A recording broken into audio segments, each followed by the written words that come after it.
whether the team is performing clean or unsightly. We'll cover it all here on Washington Football Nightly. I, of course, am your host, Louie T. Thank you for joining me. Let's get to tonight's lead story. So, Ron Rivera is getting spicy. Michael Silver, who is now a contributor on WashingtonFootball.com, recently wrote a story kind of chronicling the midpoint of the season for Washington, kind of getting Ron Rivera's thoughts. And if you recall, Michael Silver, who was a longtime writer for NFL.com and has been in this league for quite some time as a writer, is really good friends with Ron Rivera. Before Rivera got here, he was the one that did the story about Rivera wanting to get back into coaching, and that, you know, Washington was going to be a place that really made a lot of sense for him. And so Michael Silver went down to Rivera's home, went to a party with Rivera and his wife. So there's a relationship there. So he's a little bit more open with Michael Silver than he may be with, you know, other reporters. That said, Silver works now, again, as a contributor for WashingtonFootball.com. And he got a piece for the site with Rivera, essentially talking about the season thus far and some of the struggles of this team and things that they need to improve, things that they're going to be looking for in the second half of the season, so forth and so forth. You can find that story, the full story, on the site. However, I just want to talk about an excerpt, okay? Just a sliver of the article that was written, in which Ron Rivera was hypercritical of Montez Sweat and Chase Young. Now, he was hypercritical of the entire defense, but more specifically those two individuals, because they're the guys that are supposed to be the catalyst. They're supposed to be the driving force on the defense, and they haven't lived up to the billing this season. You know, talking about setting records and breaking records for the most sacks combined for a couple of teammates on a team, things of that nature, and it just hasn't been that way this season. And, you know, Rivera's already said, and he said this a long time ago, and I told you, Rivera pretty much hasn't lied to us yet. He said some things that have gone, you know, somewhat off the rails, and you're like, hey, man, what the hell are you talking about? Like, especially when he first got here. You kind of sweep that under the rug, blame it, you know, on him having cancer and dealing with that at the time.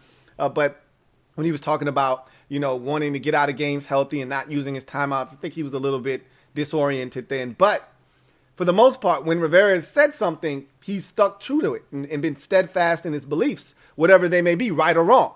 And one of the things he said is, if you do it our way and you fail, that's on us. We will fall on the sword. We will take the blame. But if you do it your way and this shit doesn't work, you're on your own. Okay. I'm not protecting you, and I'm not going to go to bat for you.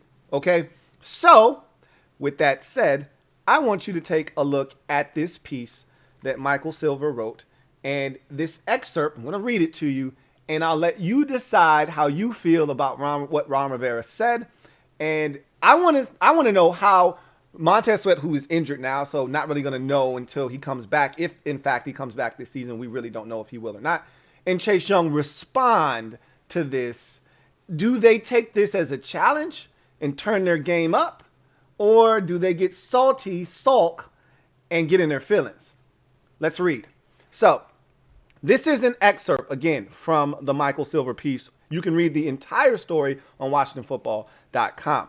But I'll read to you this part that I found very interesting. And it reads, as for the defense, well, there's a lot of room for improvement. Expected to be among the NFL's top units heading into 2021, Washington currently ranks 27th in both yards and points allowed, and its biggest stars have been struggling. One of them, defensive end Montez Sweat, suffered a jaw fracture against the Broncos that will keep him out of the lineup for several weeks. His fellow edge rusher, 2020 NFL Defensive Rookie of the Year, Chase Young, just has 1.5 sacks and 3 tackles for loss. This quote is from Rivera. He says, "We would like to see a bit more from those guys," Rivera said. "They need to stop pressing and trust their teammates. Sometimes when a guy tries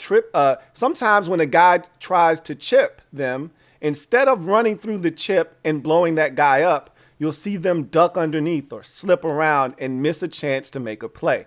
Sometimes Chase starts outside and plants his leg and cuts inside because he's trying to make a play, and the quarterback gets flushed to the outside. If Chase stays outside, it's an easy sack, but instead he dives underneath.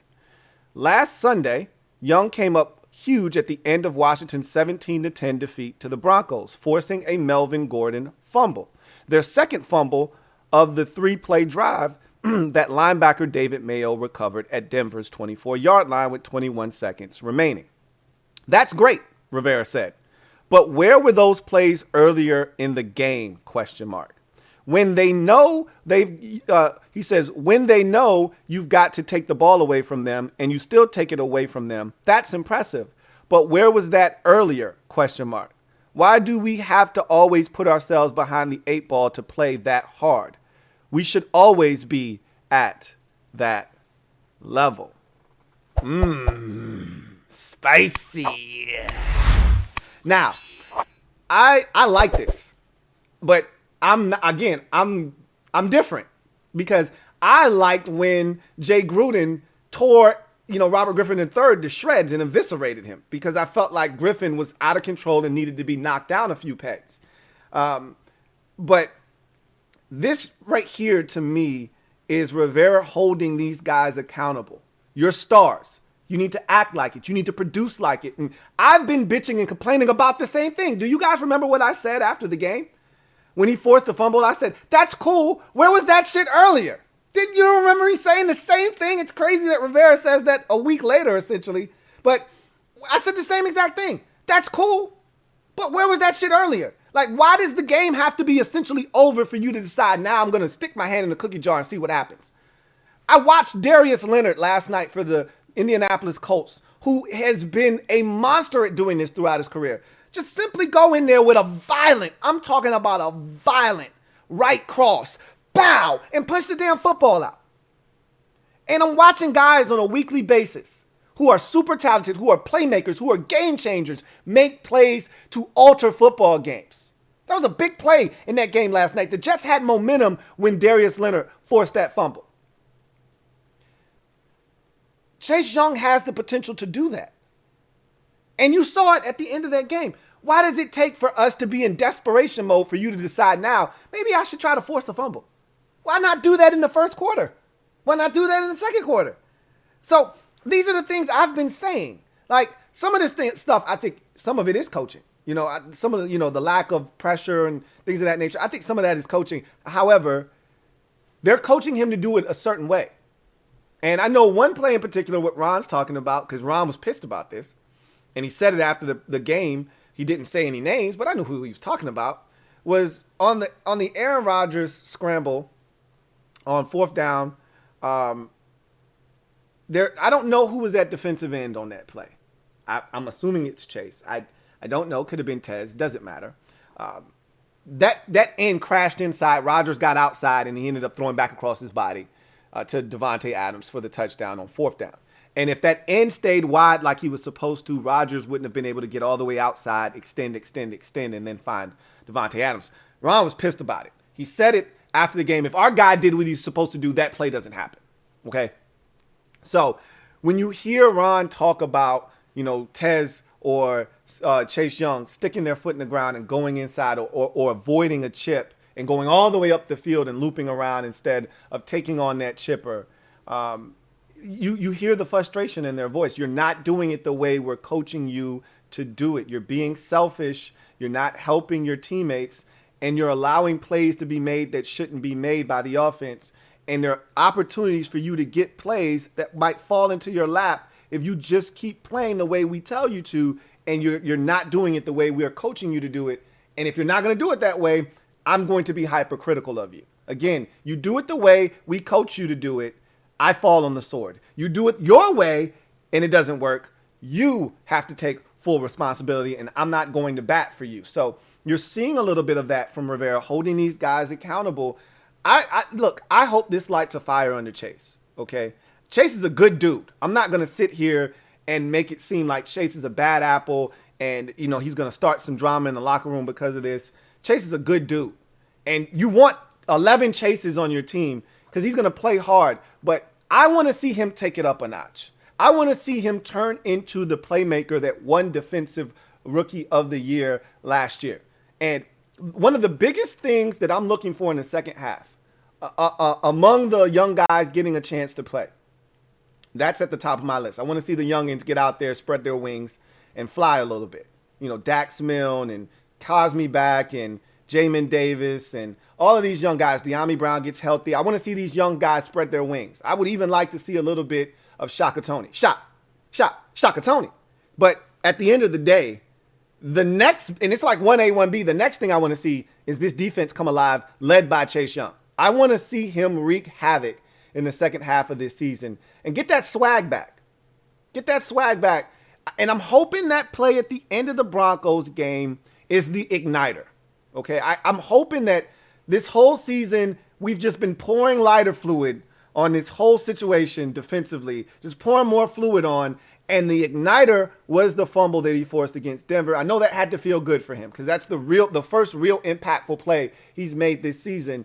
And I'm hoping that we finally get a light, we throw it on all of that nonsense that's been going on in the first half, and we just watch it set ablaze, and all of a sudden this guy goes on a tear in the second half of the season. That's what I'm hoping. We'll see if that transpires or not, but Rivera, hypercritical of Montez Sweat, but Chase Young more specifically in this piece, and I don't blame him. Now I want to see how they respond. We're not going to know about Montez Sweat. Obviously, he's out for the next month at a minimum with the fractured jaw, but Chase Young is not out, and I want to see how he plays. And now he doesn't have his tag team partner, so all of the attention, if you thought it was bad before, all of the attention now goes to 99. There's no 90 on the other side to have to worry about.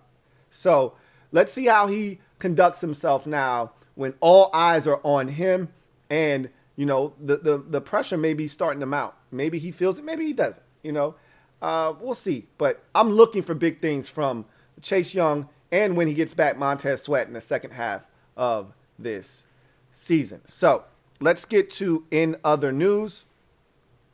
And I want to first give a shout out to my guy, Tony P56. This new lid that you see me wearing, this is courtesy of Tony P56.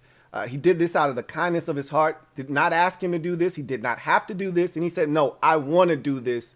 You are an OG. You give us all this great content. This is my token of appreciation to you. He sent me this hat. I couldn't be more grateful for the gesture. So big shout out to my guy, Tony P56, for the new lid. Really do appreciate you. That said, there were a couple of guys that I wanted to talk about in particular before we get out of here, because I know as a fan of the team and a guy that does these videos and is out there a little bit, I get a lot of people, hey, we should do this, we should do that. I don't see the half of it, though. If you're a part of one of these Facebook groups or one of these different chats, you probably see way more of this stuff than I do, okay? That said, I get annoyed when I see the little sliver that I get, okay? When people start DMing me on IG and DMing me on Twitter or atting me on Twitter or atting me on IG, and they're sending me this, hey, we should go after this guy. This guy was released. We should go after this guy. And I'm like, really, dude? Seriously? And so a couple of names out there that I want to address right now. One, shame on you if you step to the old dirty Beckham, ODB, Odell Beckham Jr. The old dirty Beckham is on the move again. The Cleveland Browns decided to release him today. Obviously, we're not interested.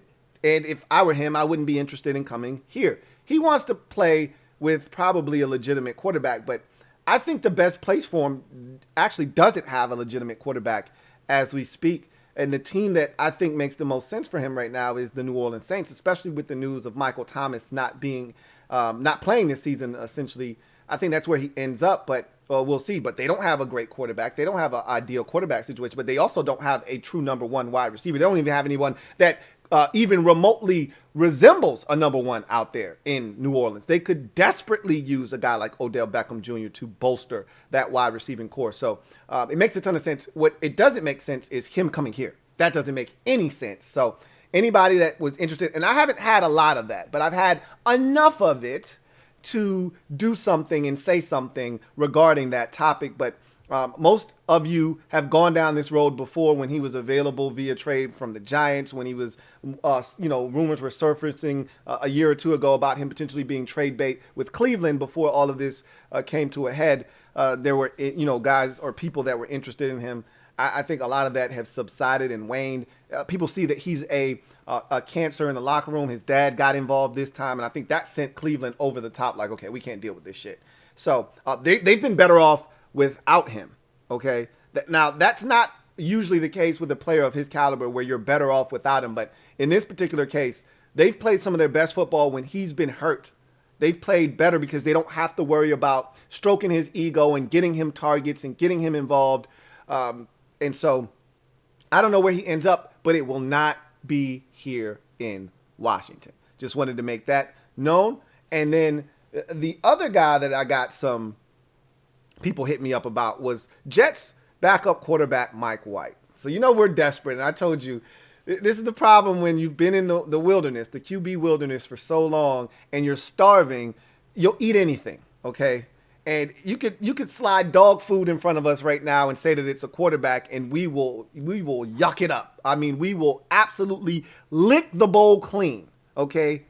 And it's Mike White literally had a game, and it's the equivalent of Taylor Heineke last year, essentially. Heineke against the Bucks, he had one quarter against the Panthers. Mike White had a full game against the Bengals and essentially a quarter against the Jets. And I've got people hitting me up saying, I want Mike White. He's going to be a free agent next year. Seriously? Are we doing this? Like, really? You want Mike White?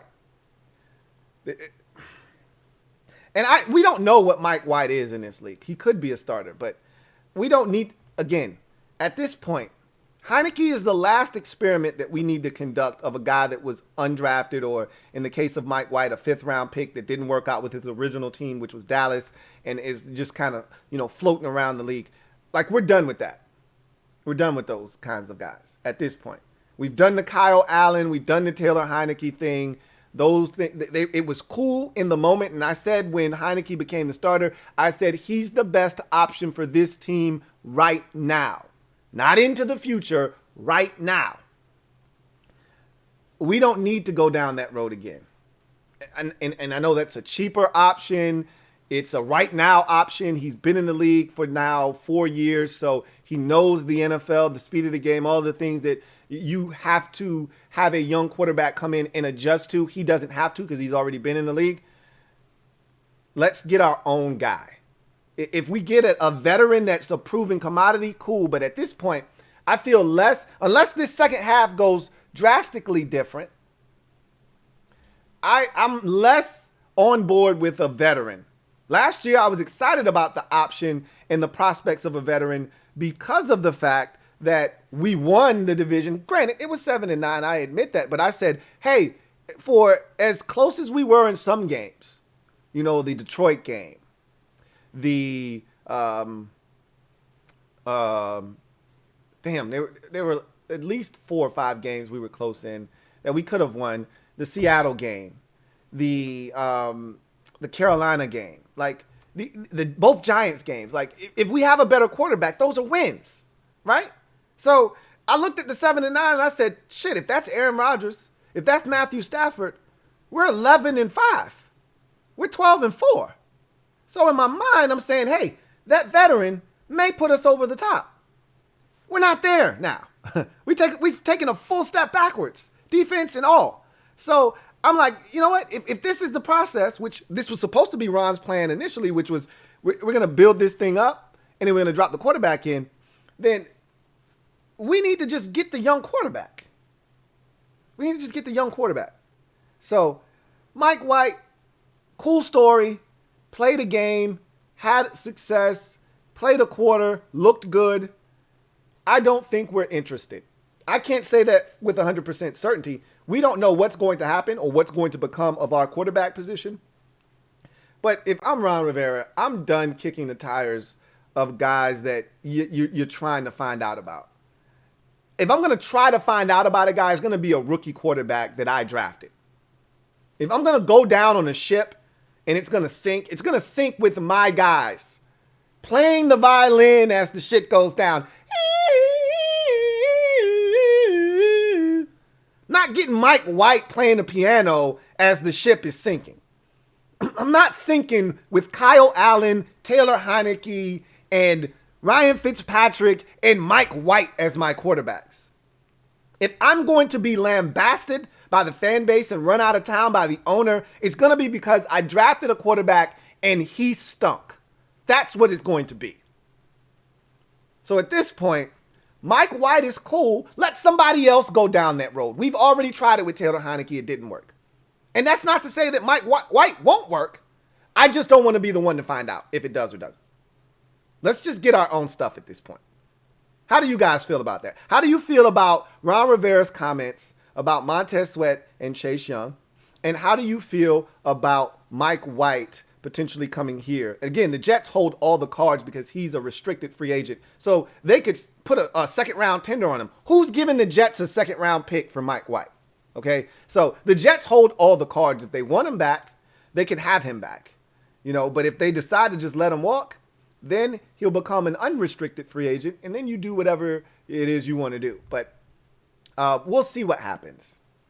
I don't think Washington's interested in Mike White either, but I got some people hitting me up. Hey, we need to get Mike White. And I'm like, whoa. Really? Seriously? We're doing this thing again? After one game and a quarter? We're doing this again? Relax. So, anyway, I digress. That's going to do it for me, your man Louie T here on Washington Football Nightly. Can't wait to hear from you guys. Leave it down in the comment section. Looking forward to your comments on what was said on today's show. Enjoy the bye week, okay? Stress-free weekend. You get to watch everybody else play football and not have to worry about us losing another game. And then next week, saddle in. We've got 9 games left, and there are no more breaks. So enjoy this. I mean, seriously, enjoy this stress-free weekend. It'll be the last of the season. And some of you have checked out, don't care. That's fine, too. But for those of you like myself that are in it to win it every single week, this is going to feel really good. This is the best you'll feel on a Sunday since week 2 when we won against the Giants on a Thursday and didn't have a game that Sunday. And got to relax and watch everybody else play. Doesn't feel quite the same because we didn't win, obviously. Feels a lot better when you're sitting there watching other people play and other teams play with a win in your back pocket. When you've got this L marinating, it doesn't feel as nice. But I'm going to enjoy the football either way. Not that great of a weekend of football, however. Not that great of a slate of games, especially with Aaron Rodgers out in that Green Bay Kansas City game. But I'm going to enjoy either way. Hopefully you do the same. We'll reconvene on Monday and we'll start it all over again. That's going to do it for me, your man Louie T. Remember, I am a Washington fan, etched in burgundy and gold. My Washington spirit will never die. Washington spirit will never fold. Until we meet again, hail to our beloved Washington football team. I will see you guys on Monday. Some of you, I'll see you on Sunday. Some of you, I'll see you on Friday for the podcast, or I might have already seen you for the podcast, and I may see you for Sunday night overtime. If not, I'll see you on Monday. Have a good one. Here comes the diesel. Here comes the diesel. There's the snap, hand to Riggins. Good hold. He's got the first down to the 40. He's gone. The 35, the 30, the 20. He's gone. He's gone. Touchdown.